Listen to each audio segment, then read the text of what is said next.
Welcome to the Path of Least Resistance. This is episode 5.6. We're going to be going through the monthly challenge, numbers 51 through 60. I did just make a change. I had planned to use Annie here because there's a Noxus discount, and instead I'm going to use Veigar because I just think he's going to be stronger here.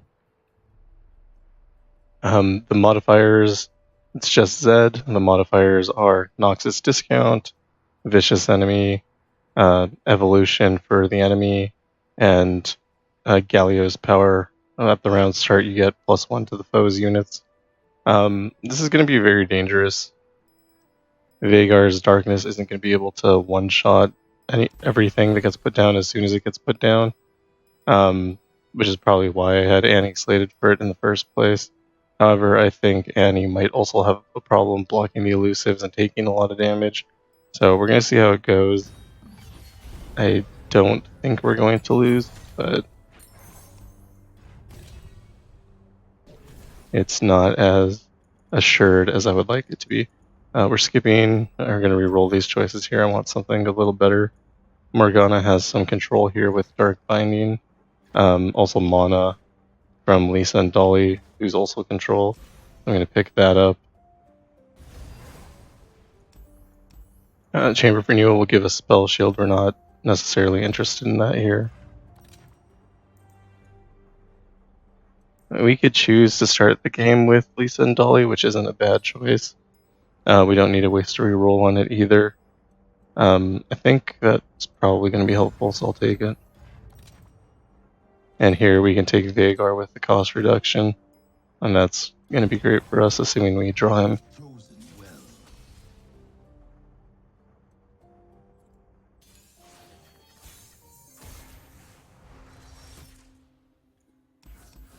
Okay, we started with Veigar, which is great. We have this Twisted Catalyzer in hand, which is also good. Stress Defense actually wasn't bad. That was possibly worth taking if you were to do something like Dawn and Dusk on a Zed in round 2 or round 3. We could have used Stress Defense to make it so that it was not threatening. Like I said, he's going to gain life here, and he's going to be harder to remove. We're going to keep this darkness for next round. It'll go up to 4 damage, and we'll also generate another darkness next round, so we have 8 total damage to use on him. We also have the Dark Binding, which we can use on either Zed or something else that will hit us, like this Ren Shadow Blade is probably a good call for that. We do want to use it preemptively, and normally we want to save our combat tricks for if he does something that makes it more bad for us. But here it's going to be he used his mayonnaise down to 1. I don't think he can do anything super strong here. And if he attacks with Zed, he gets his clone out. That clone will hit us, and then he'll get an extra hit of damage in. And since we're not able to remove both of these at this moment, both Zed and the Red Shadow Blade at this moment, we don't want to take damage. We did draw another Lisa and Dolly. We might use that instead of Dark Binding here. So we're going to use the 2 darknesses on Zed like we planned for. And then we're going to drop Lisa and Dolly on the Red Shadow Blade. He can't get rid of it. So he did play a Shadow Apprentice here, which is the kind of thing we do want to save our combat tricks for. We still have Dark Binding. If we were to let this through right now, we can't block it. We're going to block the Nabori Blade Scout for sure. The Ren Shadow Blade can't attack. We would still take 6 from Ren Shadow Blade if we don't block the Shadow Apprentice, and then give him another Shadow Fiend for free. I don't feel like we want to do that. Our darkness is going to start getting strong. We're going to take Ledros here. I don't think we're going to end up playing any of these, but Ledros will do just an enormous amount of damage should we get to that point. So now our opponent can't do anything. He's locked down completely.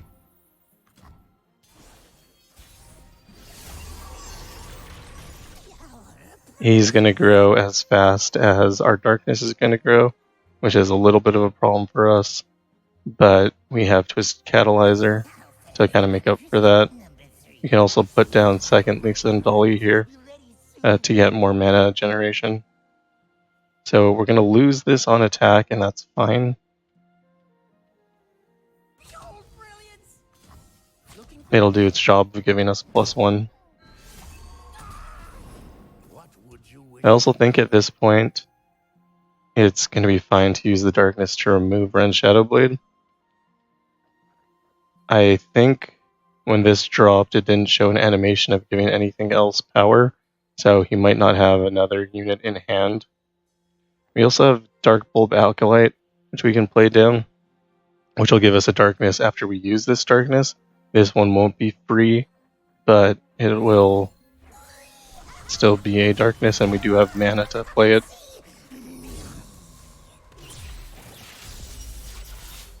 I said in another video with Veigar, the most important thing is just to keep your opponent on lockdown, and I believe that's still true. So we're just going to remove this Shadow Apprentice. We don't have anything to block Elusive.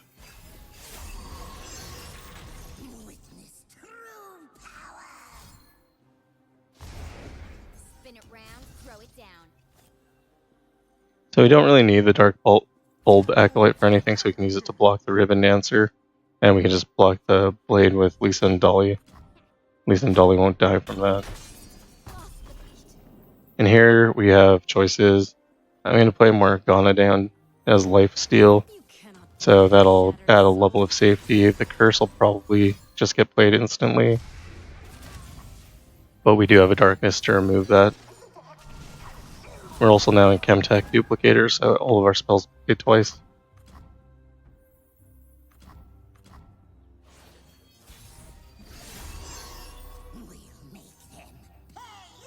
So we now have enough mana to play Ledros, so when we drop him, the opponent's Nexus will go down to 25.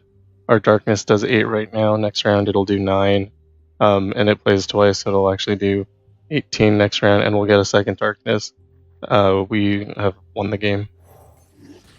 There's nothing that he can do at this point that is threatening to us at all.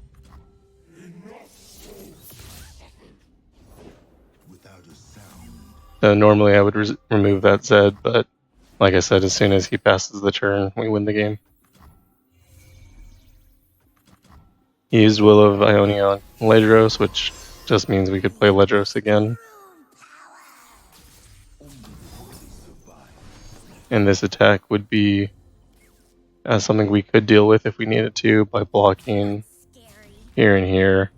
We could also use Veigar's Event Horizon to stun, and then we could actually move that there and add a little safety for Morgana. If he has a combat trick in hand, Zed would have killed her, but none of that's necessary, as we're just going to use Darkness to kill the Nexus.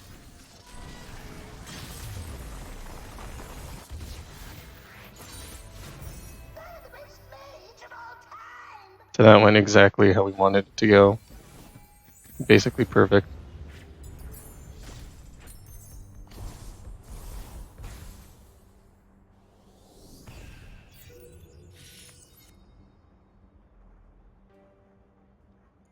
Alright.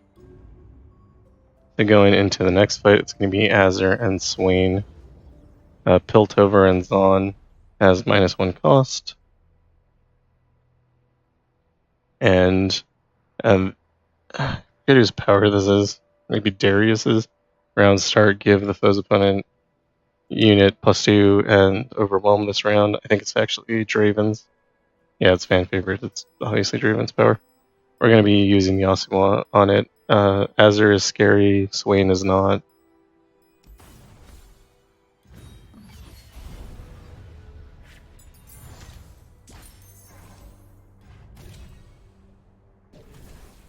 Basically what we're trying to avoid is Azir killing us in round 2, and we can do that usually with stuns. Here I'm going to take Katarina just because if Katarina gets a way to go infinite, that is an auto win. Fizz would generally be a better pick for me, and still might be the better pick because he has mana deposit. You just play him for free. It's a blocker. He has double trouble. That'll be 2 more blockers. Azir's units are big and they have overwhelm, so that's not as strong. I don't know that this Katarina is actually going to be any good, but sometimes you roll into free Katarina and that's strong, obviously. Or re-rolling looking for champion powers. Phage on Yasuo isn't bad, but I'm hoping for a cost reduction. Because Palm with Poros next is actually pretty good too. Since I have his Star of Bounty constellation, I get 100 extra coins. So I can buy this, and if a champion power comes up next on this reroll, then I could buy this as well. We didn't get one, but that's fine. We can take a discounted Will of Ionia, or a Growing Fey Blade Twirler. I think I'd rather have the Will of Ionia. We don't care if Katarina has hit points. That's almost never going to be relevant. Okay, and now we're going into Azir.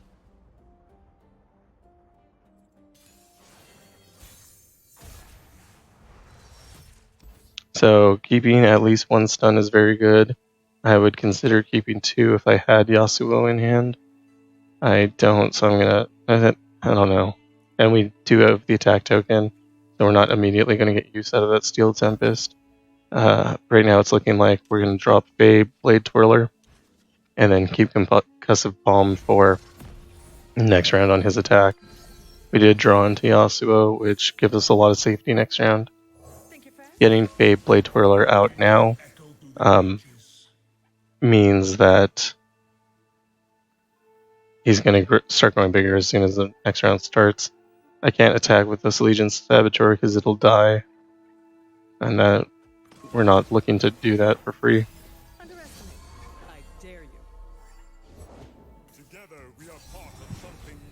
We're going to absorb the hit from the Sand Soldier.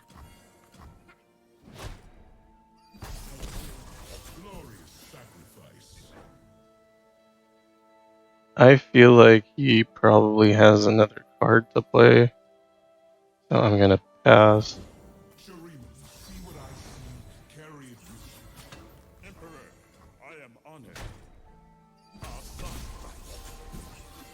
So he could drop Yasuo right now, but it'll only stun 1. Yone will stun 2. I feel like he probably still has more cards to play, but I'm not willing to take that risk.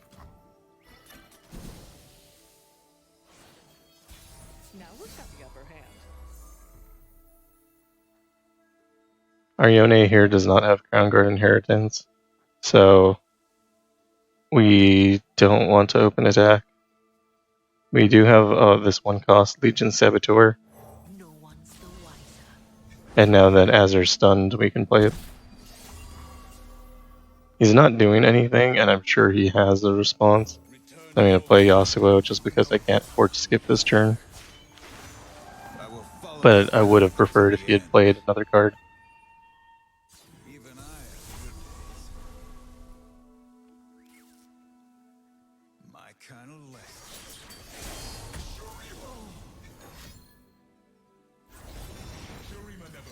So he played second Azir. We can't easily remove that. We could use Yone to challenge, but he's still going to be left at 1 hit point. He's also going to get stunned next round when Yasuo hits. I'm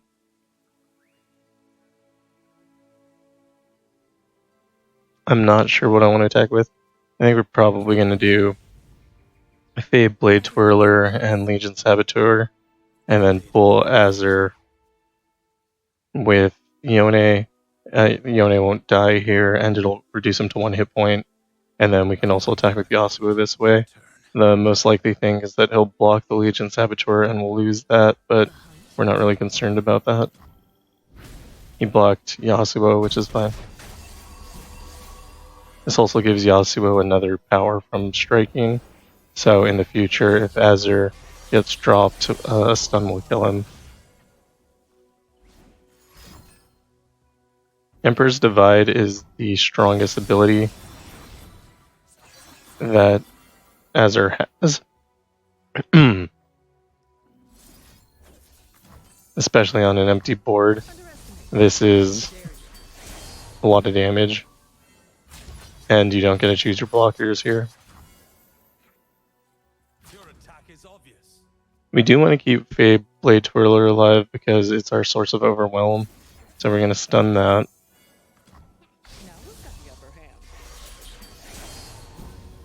We lose Yone here, which is fine. We lose the Legion Saboteur, and we lose Tail of the Dragon, but that saved us, I think, 2 damage. 2 or 4 damage. We have a very healthy Nexus, so it wasn't necessary to block that aggressively, but he has a very unhealthy Nexus, and we're planning on winning this on this free attack anyway. Not free attack, but open attack. Yeah, no problems. I will regain my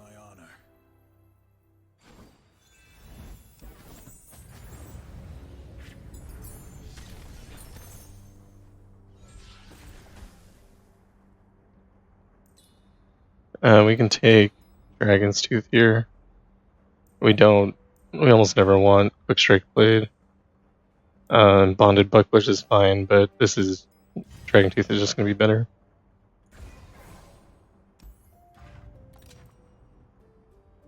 We don't want Reckoner's Mark. If he puts something out that's stronger than Yasuo, then we wouldn't be able to play him. We certainly don't want Reckoner's Mark on Katarina, so we'll take Savage Shield. We could have gone for Brash, but I don't think it's going to matter. It's important to note with Swain's Suffer ability that you just need to not block as much as normal. You don't want your units to take 3 extra damage, and so sometimes I'll forget that and I'll just lose a unit for no reason. But Swain generally doesn't do anything, so there's really not a lot to be worried about. I'll keep Concussive Palm because it looks like he has the attack token. And we just want to avoid taking damage as much as possible. So we can take 4 here, it's fine. I know I just said we want to avoid taking damage, but getting the Fae Blade Twirler out is super important for us as well. He's basically our win condition. We're passing here to give the AI a chance to play a card, and then we'll drop Yasuo. I'm actually not sure Yasuo's Windblade is much better than Crown Guard Inheritance, except for that you get the +1 mana, which is obviously very significant.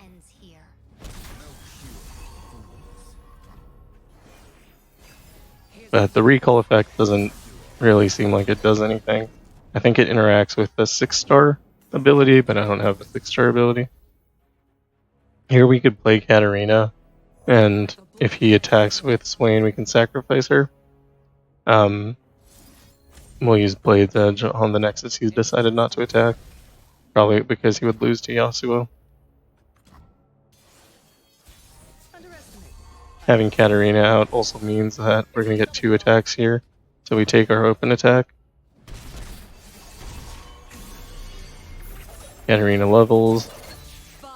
We'll see what he does, but most likely thing is we just play Katarina again here. Yasuo yellows levels because Katarina leveled up and recalls herself.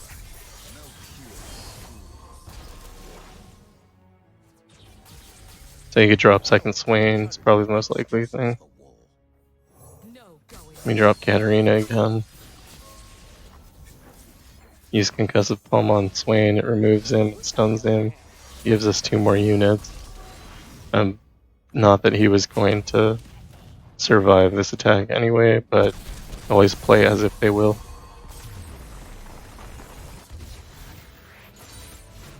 One step closer to redemption.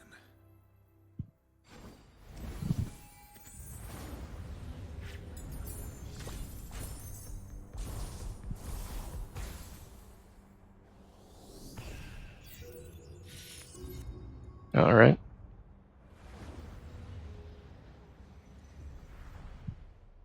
Next we're going into Fizz and Darius. We have Savage Mysticism, so around start each player gets a mana gem, and iterative enhancements. Around start the foe summons the next turret. Next turret can make it hard to hit if you don't have Overwhelm, but it's not usually very threatening. And we're going to use Volibear here because the extra mana is just going to ramp into him really strongly. He also has Avalanche, so he'll be able to clear out an early Fizz or Darius board.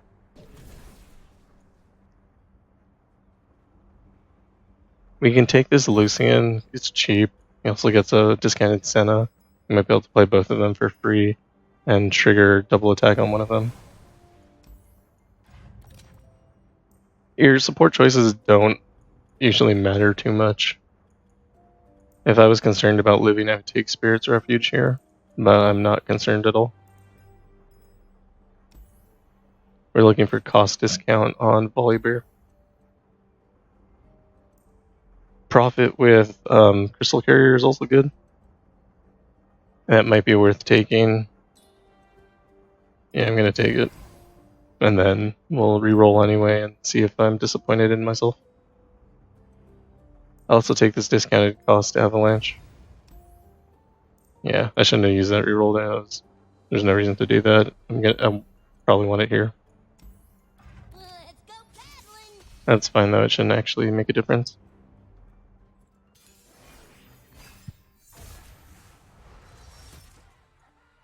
So Fizz starts with the attack token. We started with Veliar's Prophet and Lucian and Volibear. This is a good setup for us.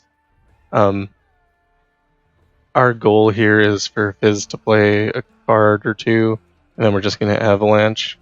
We'll have 3 or 4 mana. We should be able to play either.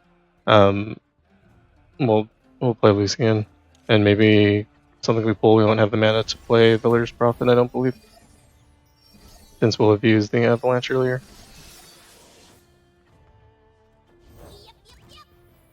They play as Fizz, we pass.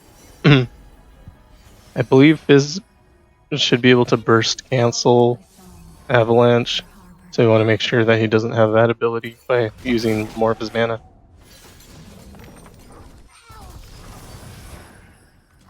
So my original intent was to play Lucian, but we can play Volibear here. That's just better. Again, like I said, Portal Pals is amazing with Volibear. You get him discounted and then you get free giant units. So we're getting a free Cad to Grin the Infernal and a free Ornn. Might have actually been better to play Tarkaz first, to not use the Sigils of the Storm. But, I mean, this is already winning, so we're not really concerned about anything anymore. We'll play Lucian here to give him a chance to play another card.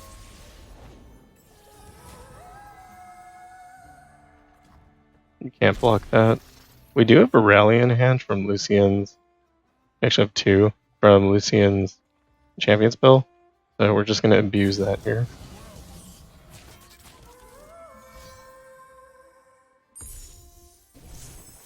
My other thought was play Tarkaz and then have a stronger attack.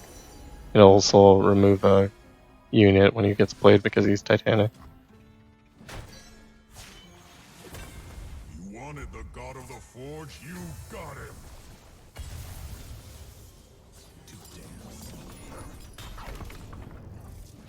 That would remove the weakest enemy from Sky Splitter ability. And we actually can still play Tarkaz if we wanted to do that. We'll just play Lucian's Rally though. Here comes my molten friend. And then we get a second attack, and that's more than winning.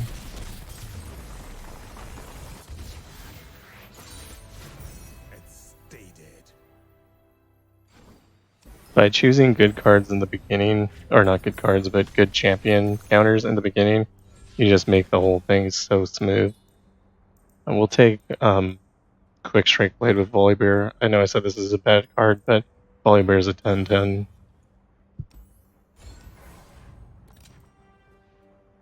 We could take Shadow Totem on him as well. If we play him on an attacking round, that'll be really good for us. Won't do anything for us on a defensive round, but that'd be still fine. We don't lose anything by doing it. We're not happy with these cards. Invocation is good, we'll keep that.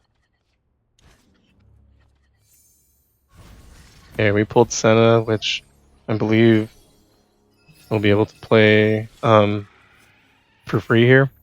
And we'll also play Invocation.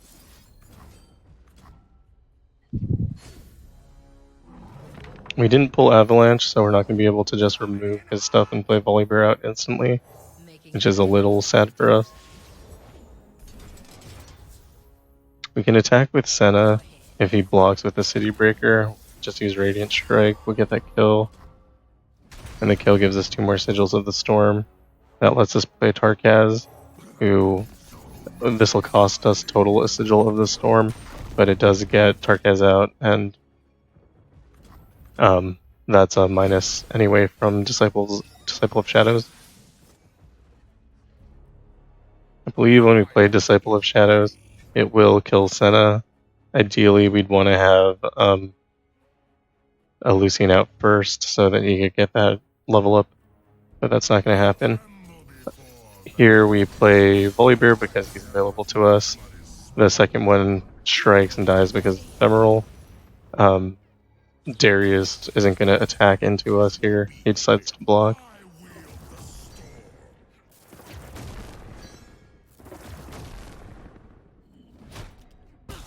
And since we're going to play Tarkaz first to take advantage of the Sigil of the Storm. And we're going to play out the free cards that Portal Pels gave us. We got a free Galio, we got free Nexus Tough here, we got Jarvan and It That Stares. I'm going to play It That Stares, destroying landmarks so we don't take any damage on our unit. It's slightly more damage than playing Jarvan.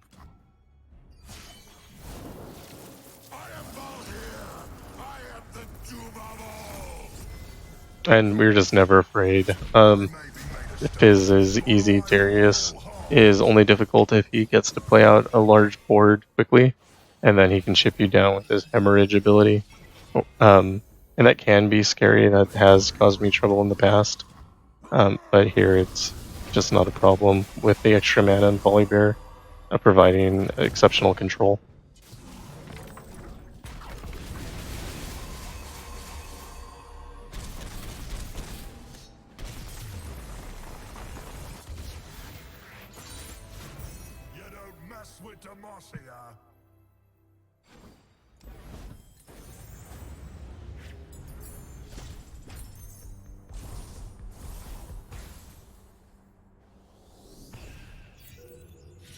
Okay, the next thing we're going to go into is Viktor and Tahm Kench. We're going to be using Nami because of the modifiers. And those modifiers are, when the player plays a spell, they refill 1 mana. 1 spell mana, Vicious Enemy, which is going to be on, I think, most things coming up, and Calling for Aid, which I've never seen that actually do anything, but at the start of round 7, the foe summons a random level 2 champion. If you get to round 7, you have failed. Alright, we're going to play Nami here. I think it's happened to me a couple times. So, as I've said before, the trick to Nami is learning how to count to 4. I'm actually very bad at counting. I used to work retail and we did inventory, and that's when I realized that counting was not my strong suit, which is funny because I'm pretty good at math. So as always, we're looking for cost reduction on our champion. We find it. In the other shop, we have a mobilize here that has cost reduction when you play a spell. That could also be good. I'm not sure it's worth it though, especially that now that we have cost reduction on Nami. Our whole goal is to just win with Nami. So Viktor's champion power is evolution. Yeah, Viktor scares me. I don't know. Sometimes you're just bad at dealing with something, and Viktor is that for me. He starts with the attack token, but we're going to get to play Nami for free. We're also going to be able to play an Otterpuss. This will give us a blocker to start. It refills a mana. It gives us 2 spells. The only thing he can do here is become elusive that we would worry about. I'm going to pass so that Viktor attacks. We're going to use quick attack to block with our ephemeral. We want him to die so that the one that stays alive will get benefited by Nami's abilities. We also do have enough spell mana here to play Redoubled Valor. So we're going to start with 1 Ransom Riches. It doesn't matter what we take here. We're going to take Elegant Edge for the Plunder ability. It should drop as a 3/2. This is spell number 2. We can make his Flash of Brilliance cost more or his Death Ray cost more. I think Death Ray costs you more. Probably benefits us more in the long run. I'm going to play spell 3. And we'll give some Percival -2 health. I don't think it really mattered between those two.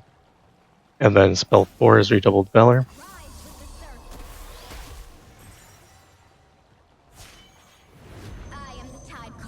This levels up our Nami. So Nami should be able to kill next turn, I believe.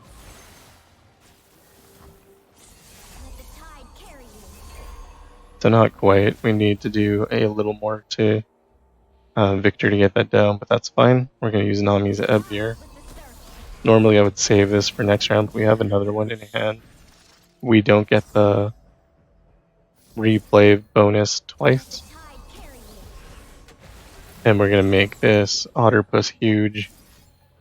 And we're going to make Nami a little bit bigger by doing this. We were hoping to hit the Nexus as well so that we could play down the Elegant Edge with Plunder. We don't have that happen, but it shouldn't make a difference. Here we're going to just do an open attack, challenging Viktor with Overwhelm so that the Otterpuss can get all of its damage straight through.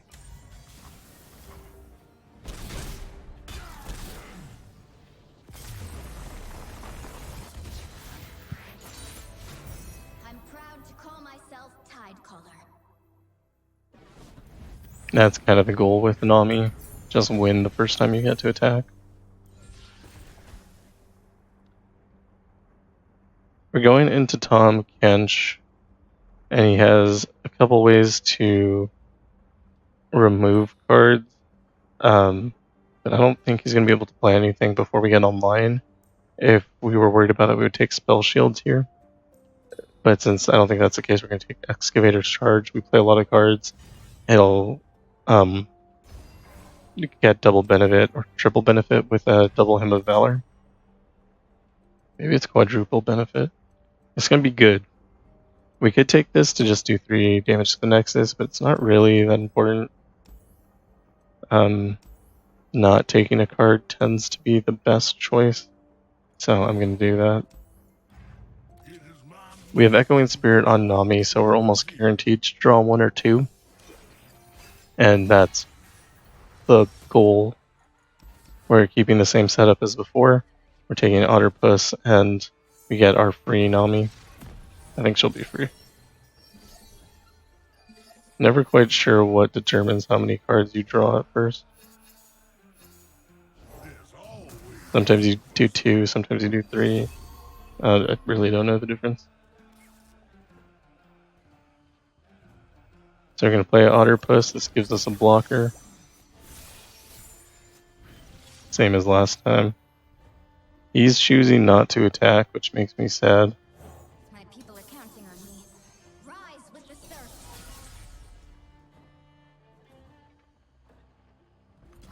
I think because he doesn't have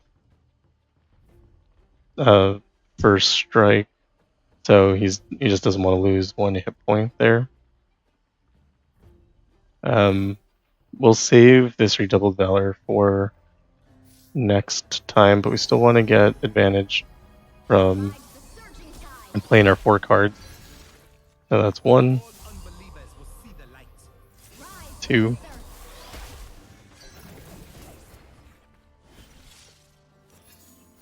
3,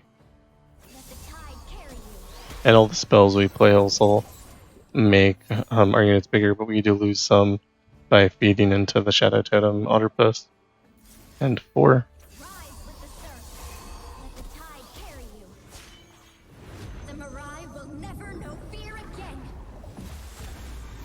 But we are getting bonuses from the Attune. We're getting the level up on Nami. We're reducing the cost of our weekly Burble Fish. It's just, it has a lot of value to just play those cards anyway.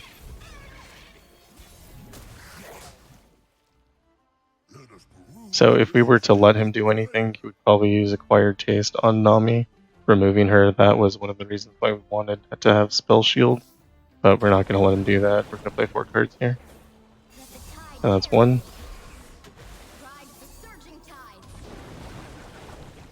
2.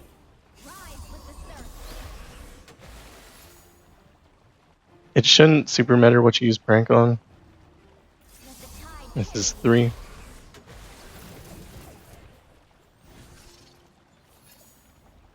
And this is 4.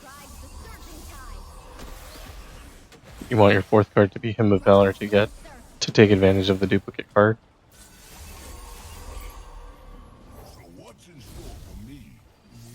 So now he does not have the ability to play Acquired Taste, even if he had the mana for it. We did prank it. We just made it so that he doesn't have the hit points to survive. We could have played down Wiggly Burble Fish if we wanted a little more security in the attack, but 76 versus 44 seemed very safe.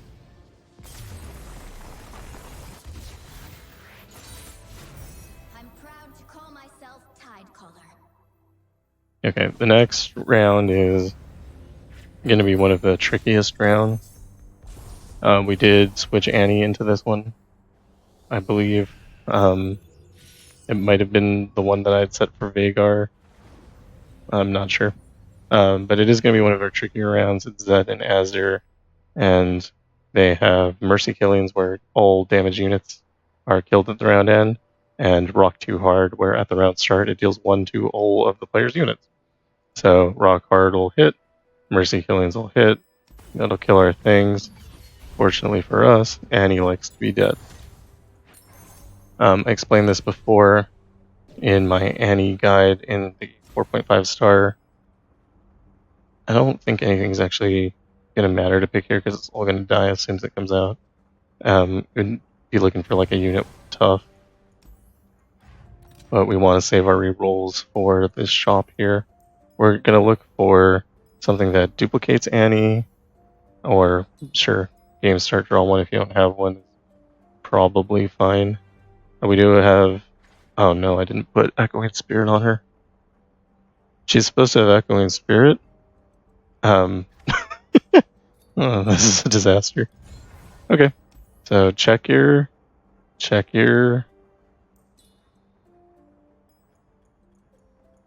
relics before you do a thing.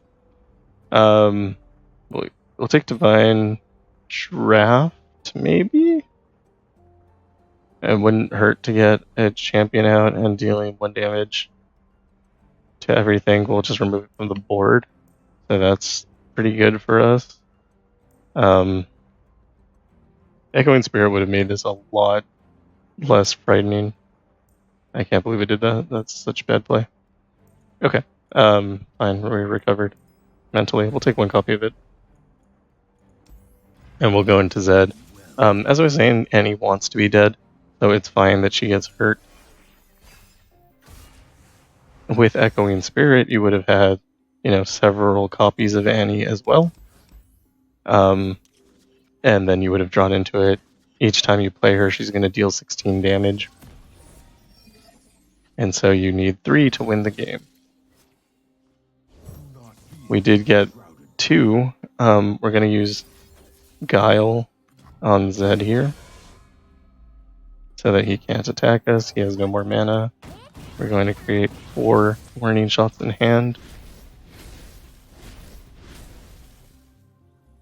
Now, if you don't have Luden's Tempest, those will do a little bit less damage, but you make up for it by having just more Annies in general. Annie's not going to die this turn, so we can drop down Mana Soul Student. This will give us like an extra 3 damage when he plays Magic Embers. And we will attack here. That'll trigger the Magic Embers for, I guess, 4 because Annie's alive right now, and remove one of his units. It's kind of really likely that he's going to play Dawn and Dusk right now.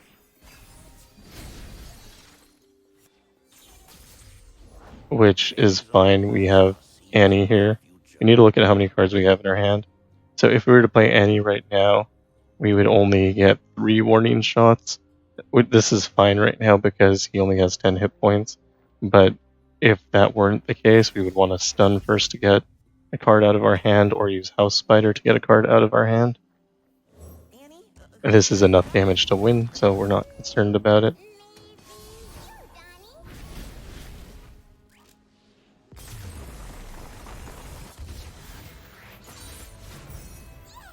I can't express to you how much a complete disaster not having Echoing Spirit is.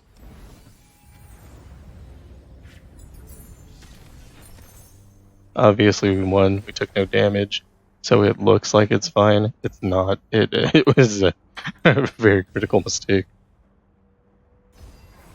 We're going to remove a card to give us higher chances of drawing into Annie. We're, I don't know, looking for the worst card, and I think it's Kahiri. Your loyalty will be rewarded.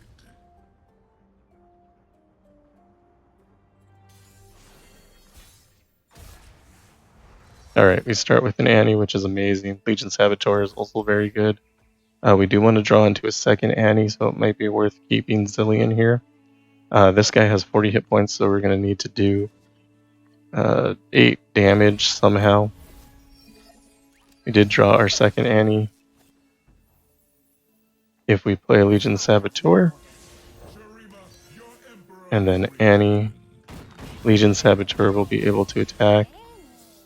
We're going to play our warning shots for 16 damage, and then her ability will do 4 damage to the enemy Nexus. Annie does 5 if Azir decides to block.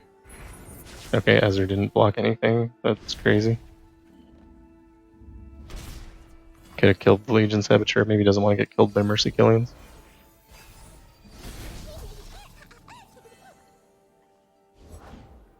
And now we could stun Azir, but we do have second Annie in hand. We're lucky today.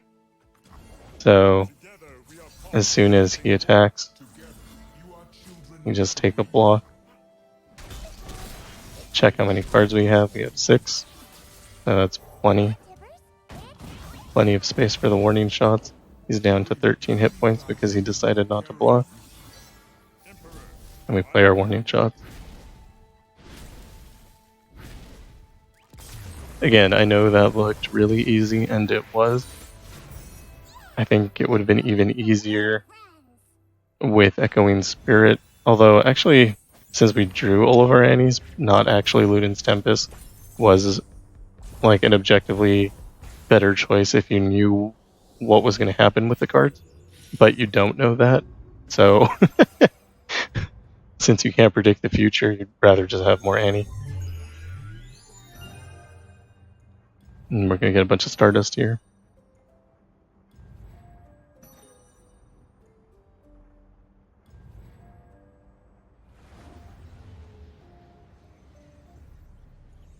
Alright, next, this is going to be Viego and Fizz with Savage Mysticism, so each player gets a mana gem, and fan favorite, that is the Draven power, which gives the foe's strongest unit +2 and overwhelm this round. We're going to be using Volibear into this for the same reason that we used him last time. We're going to ramp into him and win the game with Portal Pels and Disciple of Shadows. Starforged Gauntlet is the other relic we're using here. Now, if you don't have every single epic relic, Volibear is still good.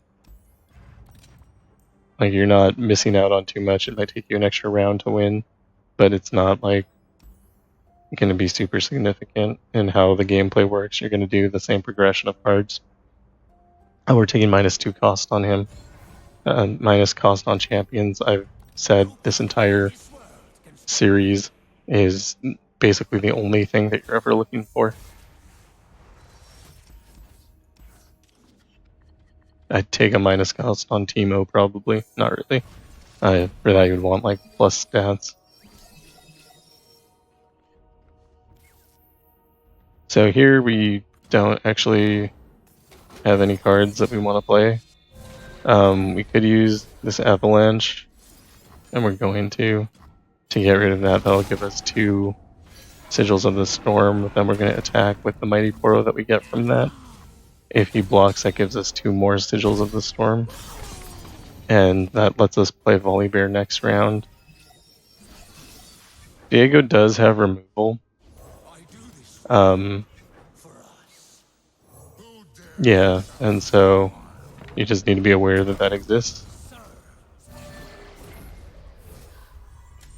For a while I was using Banshee's Veil for Spell Shield on Volibear because if you play him and then he gets removed, it's really tragic. We're blocking, it does make us take a little bit of extra damage, but it lets us play Tarkaz for 1.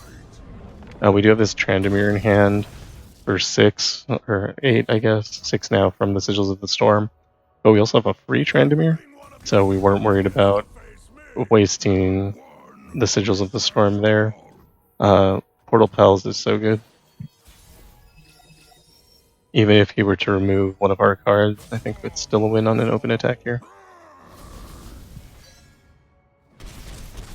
Galio's version of Viego is much stronger than the Aurelian Soul version or the monthly challenge version.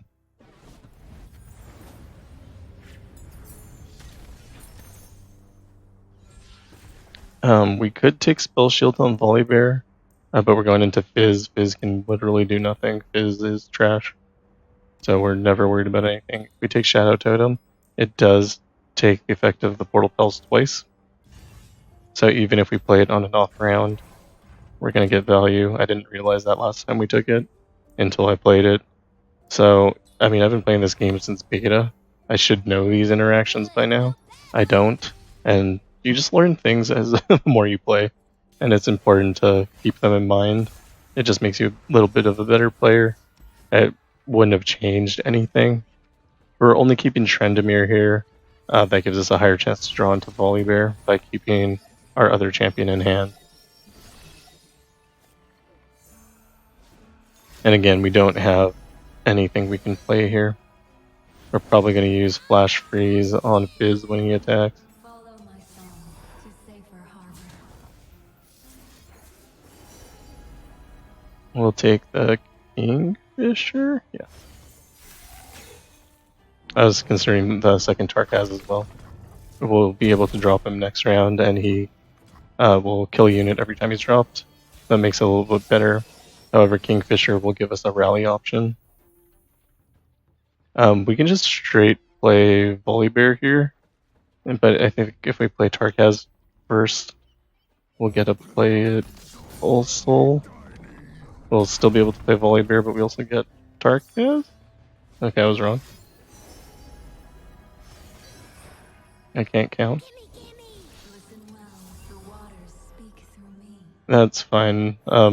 We lost our chance to win this round because I can't count. But we'll play Volibear down next round, and I believe we'll be able to also play Kingfisher.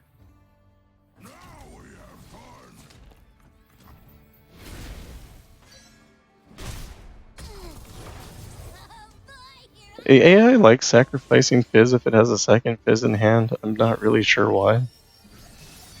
But it does do it consistently.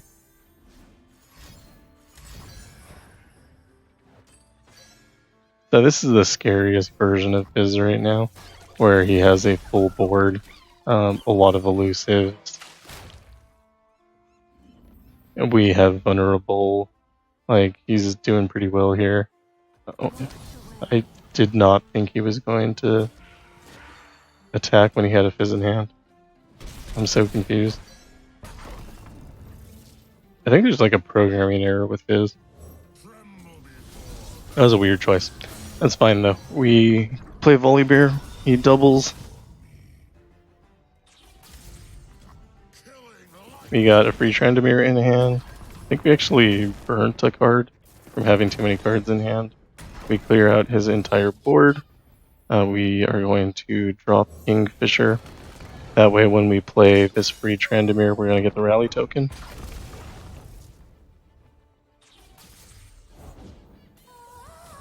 We're going to take damage here, can't stop that.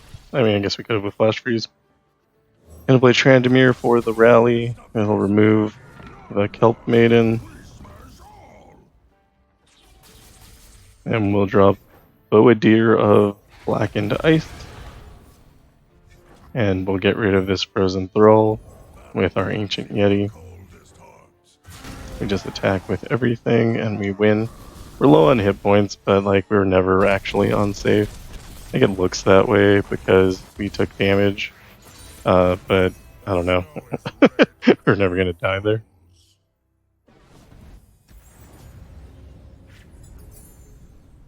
Alright, so we are now going into nope, we're going into Tryndamere and Jinx.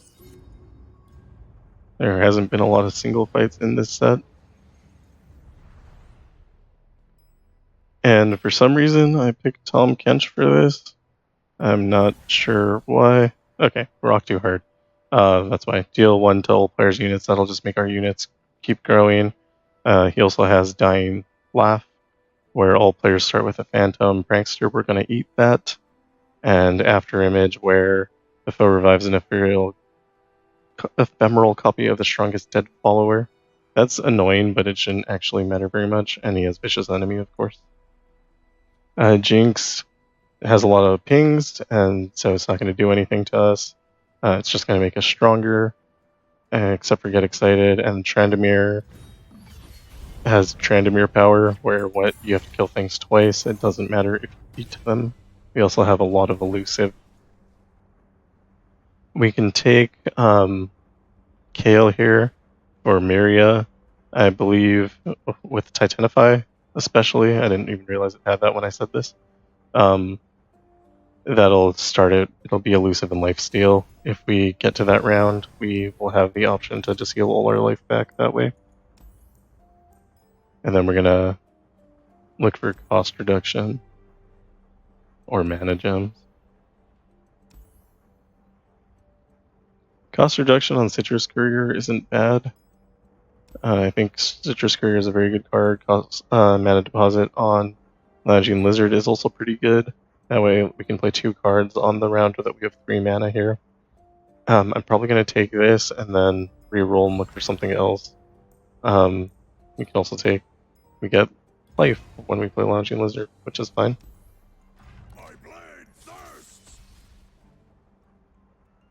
Since we were already on our 4th reroll and we only had 1 left, I didn't think that we were going to get anything good out of Tahm Kench by waiting, or by risking that. And being able to play 2 cards is better than playing 1 card. Tryndamere does have Avalanche. Tryndamere also has plus power ice shards.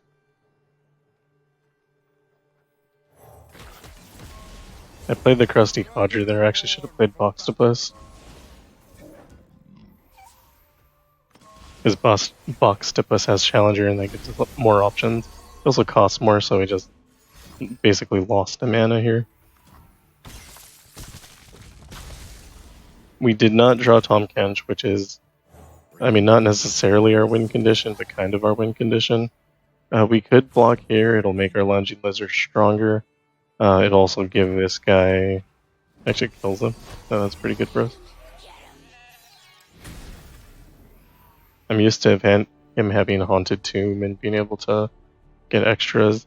because we got the mana deposit on the Lounging Lizard, we're able to play a Winged Messenger here.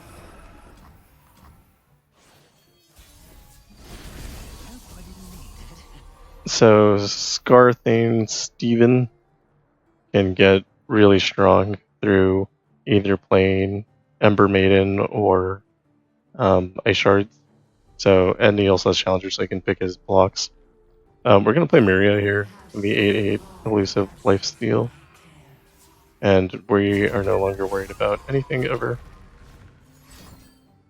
And it got entombed, so now we're slightly worried about something.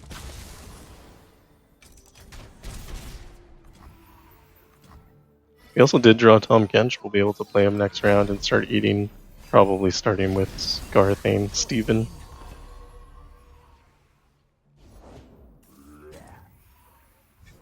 I expect that he'll play another card. He has 6 mana, it'd be weird if he didn't.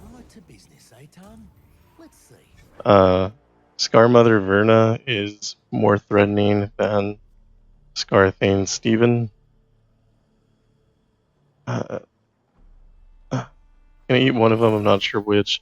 I think I just don't want Challenger to exist. We can take all of this damage if he chooses to attack, because Miria is going to get on-tombed.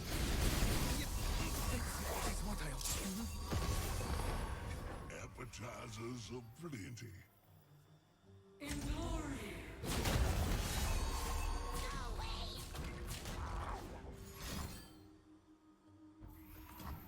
I think that's 3 entombs. They got a little unlucky and got hit with 3 entombs. In the War Mother's name. Show them your strength, young one. We're gonna eat Scarmother. Don't think I have a way to kill one of my units for fun here. If we did, the Prankster would deal 1 damage to the opponent's Nexus.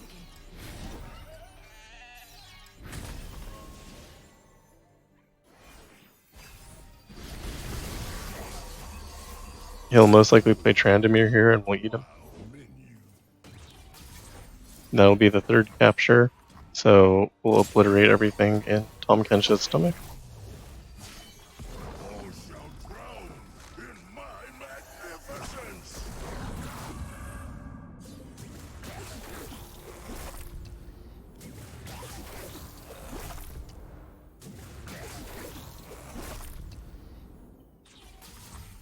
And animation takes way too long. We can eat one of our units here if we wanted. But it's just gonna get entombed anyway. May as well keep more units on the board. But we're gonna start burning cards because I believe our hand is full. Shouldn't matter. Where there's a will, there's a need. Is that 1 hit point? 1 damage should get through. He's already used 3 entombs, he doesn't have 4.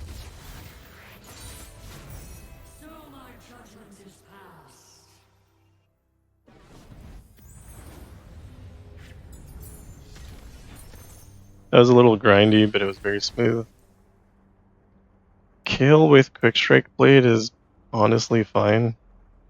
I might just take an extra copy of... we have Overwhelm and Regeneration from our relics here. We have the Beast Within, Berserker's Buckle, and Warmog's Armor. I might just take not Quick Strike Blade so that we get an extra copy of Tahm Kench. You want to draw your champions. Usually. Then we get rid of our most expensive card that we're not going to use. In this case, that's Razor Scale Hunter, or whatever his name is. It's not a bad card. It's really not. It's just not how this deck plays.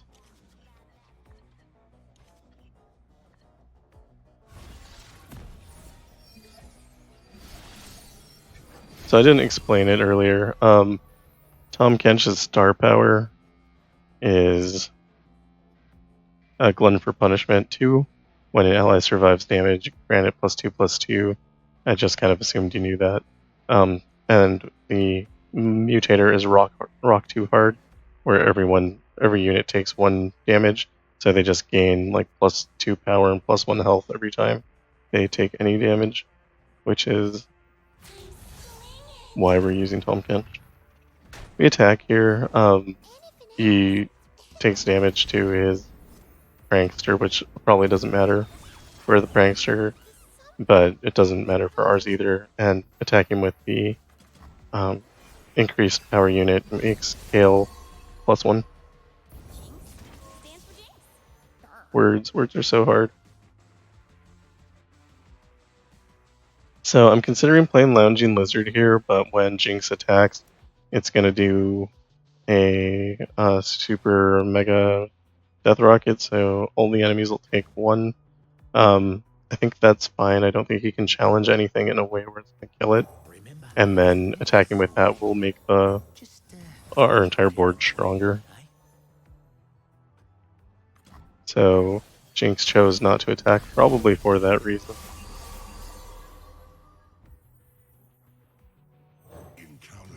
And it might sound like I'm giving AI a lot of credit. I'm not. The AI makes bad decisions all the time. You just kind of see how they make bad decisions, and sometimes there's things that are a little weird. Like you thought they might attack and they don't, or you thought they might attack and might not attack and they do. And it's just parsing that out, trying to figure out why. We just attack with everything here. We don't care about losing Scrap Scuttler. We have 2 elusives that can't be blocked. Tahm Kench has regeneration, and if he takes damage, he'll get stronger. He had more hit points than Jinx could do. Jinx plus a Get Excited. That's basically the main thing that we were worried about there. We're losing Tahm Kench, so there was no harm in doing that as an open attack. Everything also has Overwhelm, so any damage we get through on these low HP units is good damage. We're going to put down Kale and a Crusty Codger, because why not? Next round we're going to be able to do an open attack again, probably losing...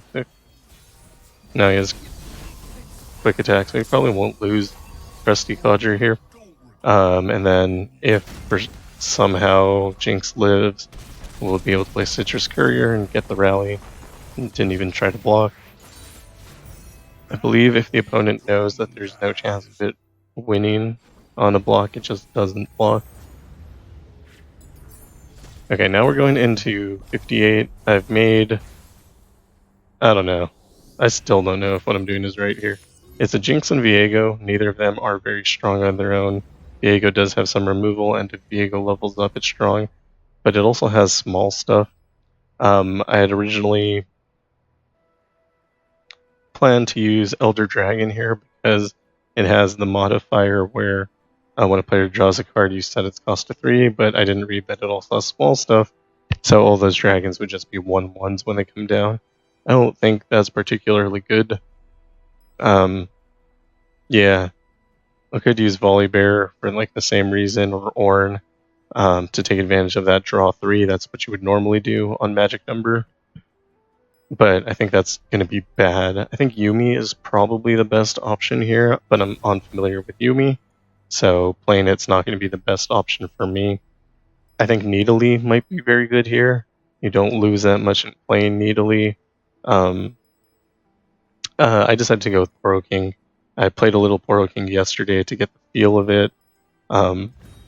It gets a strong board very quickly and doesn't need champion to win. Also, if you do draw the champion, playing it for 3 is better than how you would normally play it. We want to take a champion here that synergizes with what we're doing. Something large, so like a Viego here. Viego with mana refund. We can get it down. It'll be a 1/1 Viego, but it'll be for 3 mana. And if we do manage to level Viego up, and that's like a game-winning event, we could take reduced costs on Viego. We don't need Poro King to win. So we're going into Jinx. Jinx with small stuff may pose a problem for us, because when Jinx attacks, it does 1 damage to everything. We're going to drop a card with 1 hit point. So we're going to look for things like this Pouty Poro who has Tough, and we're probably actually not going to drop any cards until he does its first attack here. So we're just going to use our health as a resource. We're going to eat the 7 damage. We might have been able to play that. It would have gotten challenged, but this doesn't do anything here. There's also an option where we play Poro Stories, and then we just know what Poro Stories is going to give us later. We're going to wait for Viego to get... Actually, it's fine because he has mana refund. We can just drop him whenever we want. Let's just make more Poros. Never play Heart of the Fluff into small stuff. It'll just ruin your entire board. He might get hit with Get Excited or something.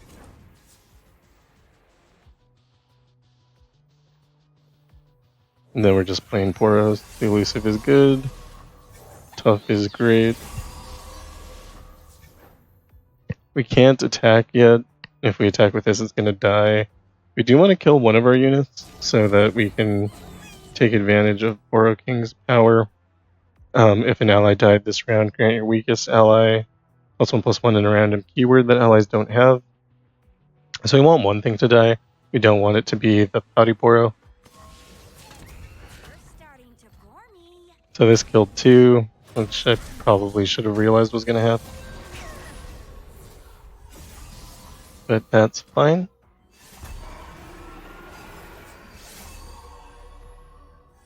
So now the only thing we're worried about is our Nexus health and anything with Challenger. Every round these guys are going to go up 2-2, which is very strong.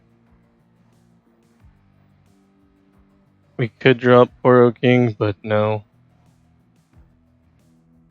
We want to play a Poro Snacks, but we want to get another Poro down first. He did just drop a Get Excited, which makes me excited. That's something you do have to play around. And we could take this 14 damage, or we could block.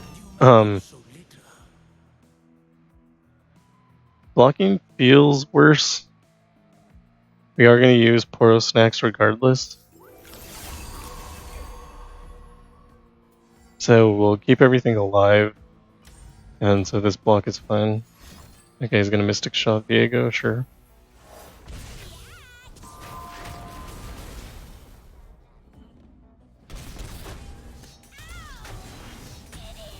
All of our units do have Formidable, so we do want them to have health.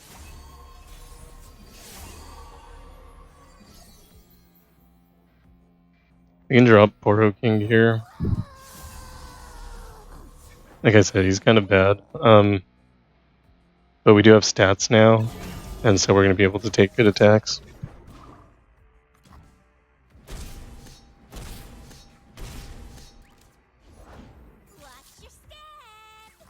And when we play new Poros, we'll get the special snacks, which should be beneficial for us.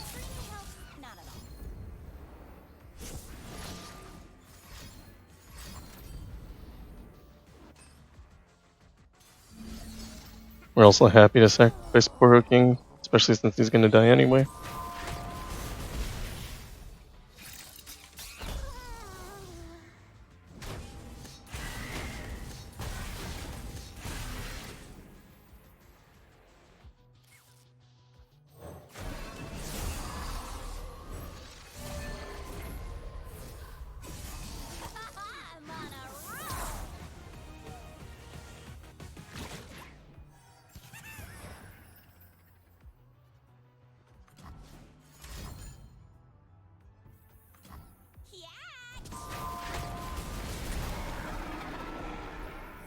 Alright, Jinx leveled up, but Jinx is also out of cards.